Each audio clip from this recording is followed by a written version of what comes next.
Dans les Pyrénées, l'ours n'a pas de frontières. Il évolue aussi bien versant français que versant espagnol pour sa nourriture, pour se reproduire ou pour passer l'hiver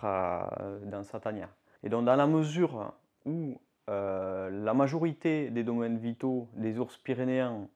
se situent à cheval côté français ou côté espagnol,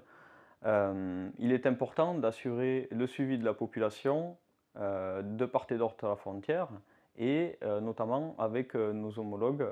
espagnols et andorrans. Nous assurons un suivi transfrontalier avec des techniques communes de suivi indirect telles que les pièges à poils qui nous permettent donc de collecter des poils pour la génétique et d'individualiser les ours entre eux grâce aux analyses génétiques. Nous avons aussi d'autres techniques comme les pièges photo automatiques qui nous permettent en priorité de détecter la reproduction. Et puis donc une technique aussi partagée avec les collègues espagnols qui est la recherche de crottes d'ours avec les chiens qui, comme les poils, permet donc d'assurer le suivi individuel par le biais d'analyses génétiques. Donc si nous utilisons en fait ces techniques de suivi indirect, c'est tout simplement parce que les ours, la majorité des ours, n'ont pas de collier émetteur. Seuls les ours réintroduits ont des colliers émetteurs.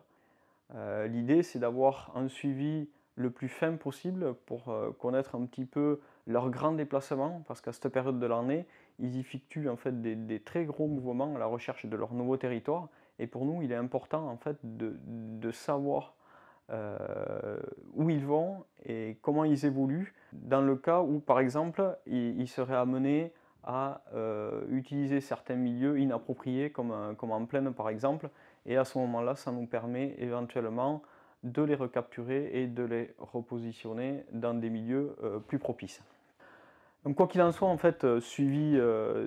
direct ou suivi indirect, l'efficacité en fait, de ce suivi nécessite des contacts réguliers avec nos homologues espagnols ou andorrans, que ce soit par mail, par téléphone, directement sur le terrain pour la mise en place donc, de caméras automatiques, la recherche de tanières ou éventuellement les recherches de crottes avec chiens, mais aussi directement par le biais donc, de réunions de travail. Donc ces échanges en fait, réguliers permettent donc d'être plus efficaces et plus réactifs, par exemple pour faire des recherches spécifiques et notamment avec la génétique. Et l'idée en fait c'est d'avoir un suivi le plus homogène possible sur l'ensemble de la chaîne et d'avoir une idée la plus représentative possible de l'état de la population et de son aire de répartition. Donc, en complément donc, de ces échanges réguliers, nous avons en fait, donc, services français et espagnol, une réunion annuelle, donc, sous le nom du groupe technique de suivi de l'ours brun des Pyrénées, que l'on appelle aussi GESTOP, donc, qui regroupe en fait tous les services français et espagnols de suivi des populations d'ours, en fait, qui permet de dresser le bilan annuel de l'état de la population d'ours sur l'ensemble des Pyrénées et notamment avec l'aire de répartition globale de l'espèce et aussi l'effectif minimal détecté, donc en gros le nombre d'ours détectés l'année passée.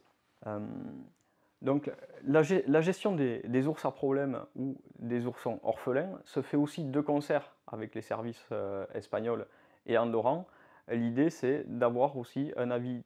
partagé, technique et scientifique en la matière pour pouvoir donner l'information aux décideurs. Donc en conclusion, vu que l'ours n'a pas de frontières, il faut que les techniciens et ingénieurs qui le suivent et qui l'étudient n'aient également pas de frontières. Et la barrière donc, de la langue, qui peut en être une, doit surtout ne pas en être une.